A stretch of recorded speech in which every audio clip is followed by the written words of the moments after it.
បាទជំរាបសួរពុកម៉ែបងប្អូនទាំងអស់គ្នាថ្ងៃនេះខ្ញុំធ្វើការចែករំលែកអំពីសំណួរមួយដែលមានសារៈសំខាន់ខ្លាំងមែនទែនសម្រាប់បងប្អូនទាំងអស់គ្នាដើម្បីសិក្សាស្វែងយល់ទាំងអស់គ្នាបាទសំណួររបស់យើងគឺយើងនិយាយតាក់ទងទៅនឹងដូចម្ដេចដែលហៅថាសង្គមប្រជាជាតិអញ្ចឹងថាតើសង្គមប្រជាជាតិហ្នឹងគឺជាអ្វីហើយសង្គមប្រជាជាតិហ្នឹងបង្កើតឡើងដោយនរណាបាទសំណួររបស់យើងដូចម្ដេចដែលហៅថាសង្គមប្រជាជាតិនិយមន័យនៃសង្គមប្រជាជាតិសង្គមប្រជាជាតិគឺជាអង្គការអន្តរជាតិមួយដែលត្រូវបានបង្កើតឡើងដើម្បីបង្ការកុំឲ្យកើតមានសង្គ្រាមលោកកើតឡើងម្ដងទៀតអញ្ចឹងមានន័យថាអង្គការសង្គមប្រជាជាតិគឺជាអង្គការអន្តរជាតិនឹងមានន័យថាគឺជាអង្គការដែល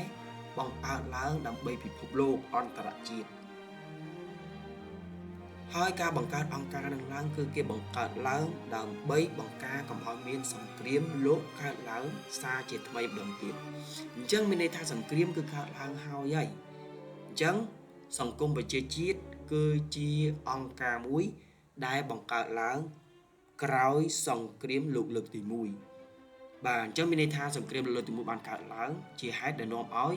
សង្គ្រាមនឹងបញ្ចប់ទៅរួចបង្កើតឲ្យបានអង្គការមួយឡើងមកអញ្ចឹងអង្គការហ្នឹងគឺបង្កើតឡើងដើម្បីទប់ស្កាត់កុំឲ្យមានសង្គ្រាមសាជាថ្មីអញ្ចឹងសង្គ្រាមលោកលើកទី1កើតមានឡើងមែនគេហៅថា World War 1ដែលកើតឡើងនឹងដោយសារតែក្នុងនឹងបើយើងនិយាយពីលេសដែលនាំឲ្យកើតសង្គ្រាមហ្នឹងគឺដោយសារតែប្រទេសតូចចំនួន2នៅអឺរ៉ុបគឺប្រទេសអូទ្រីសហុងគ្រីជាមួយនឹងប្រទេសសេប៊ីដោយដែលបងប្អូនមើលឃើញនៅក្នុងនេះរបស់យើងអញ្ចឹងនៅក្នុងរូបភាពរបស់យើងហ្នឹងគឺគេបង្ហាញថាម៉េចសង្គ្រាមលោកលើកទី1ហ្នឹងវាកើតឡើងដោយសារប្រទេសចំនួន2គឺដោយសារតែប្រទេសអូទ្រីសហុងគ្រីជាមួយនឹងប្រទេសសេប៊ីអញ្ចឹងអានេះជាហេតុដែលនាំកើតសង្គ្រាមលោកលើកទី1ពេលដែលសង្គ្រាមលោកទី1ចប់ទៅគឺយ៉ាងម៉េចគឺគេបានបង្កើតឲ្យមានអង្គការមួយគេហៅថាអង្គការសង្គមប្រជាជាតិបាទការសង្គមប្រជាជាតិហ្នឹងឯងណាអញ្ចឹងអង្គការសង្គមប្រជាជាតិបើនិយាយពីអង់គ្លេសគេហៅថា the largest of nation ខ្ញុំមិនដឹងនេះអានទៅដូច largest of nation បាទអញ្ចឹងនេះគឺជារូបភាពដែលបង្ហាញអំពីការបង្កើតអង្គការសង្គមប្រជាជាតិអញ្ចឹងពេលដឹងថាតើអង្គការសង្គមប្រជាជាតិបង្កើតដោយនរណាបាទគេថាអង្គការសង្គមប្រជាជាតិនេះត្រូវបានបង្កើតឡើងដោយលោកប្រធានាធិបតីរបស់ប្រទេសសហរដ្ឋអាមេរិកដែលមានឈ្មោះថាលោក Woodrow Wilson បាទលោក Woodrow Wilson គឺជា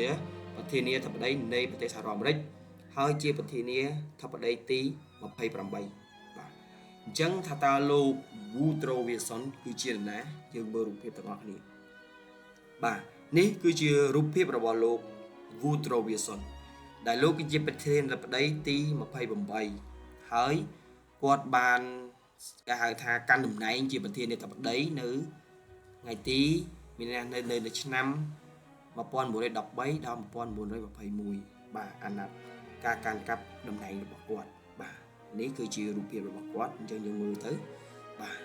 រូបភាពរបស់ប្រធានាធិបតីសហរដ្ឋអាមេរិកប្រធានាធិបតីទី28ចូលមួយទៀតចំណុចមួយទៀតដែលសំខាន់អង្គការសង្គមប្រជាជាតិនេះត្រូវបានបង្កើតឡើងនៅថ្ងៃទី29ខែមេសាឆ្នាំ1919នៅក្នុងន័យនឹងខ្ញុំសូមបញ្ជាក់បងប្អូនផងដែរថាម៉េចអង្គការសង្គមប្រជាជាតិបង្កើតឡើងក្រោយសង្គ្រាមលោកលើកទី1អញ្ចឹងសង្គ្រាមលោកលើកទី1គឺកើតឡើងនៅចន្លោះឆ្នាំ1914ដល់ឆ្នាំ1918បាទអញ្ចឹងសង្គ្រាមនឹងត្រូវបានបញ្ចប់ធំនឹងក្រោយហ្នឹងគឺគេបានបង្កើតអង្គការនឹងឡើងចំណុចមួយទៀតអង្គការនឹងគឺមានទីស្នាក់ការគេហៅទីស្នាក់ការរបស់គេទីស្នាក់ការកណ្ដាលនៃអង្គការសង្គមប្រជាជាតិហ្នឹងគឺមានទីស្នាក់ការនៅទីក្រុង Geneva ប្រទេសស្វីសបាទទីក្រុង Geneva ប្រទេសស្វីសអញ្ចឹងបងប្អូនមើលផែនទីប្រទេសស្វីសមកបាទនេះគឺផែនទីប្រទេសស្វីសបាទនេះស្វីសពណ៌នេះហ្នឹងស្វីសអញ្ចឹងមានន័យថាទីក្រុងហ្នឹងគឺទីក្រុង Geneva ហ្នឹងគឺជាទីស្នាក់ការកណ្ដាលនៃអង្គការសង្គមប្រជាជាតិហ្នឹងឯងបាទអញ្ចឹងនេះគឺជារូបភាពបាទបងប្អូនរូបភាពនៃប្រទេសស្វីសឲ្យបងប្អូនមើល បាទហើយនេះគឺជារូបទីស្នាក់ការបាទទីស្នាក់ការនៃអង្គការហ្នឹង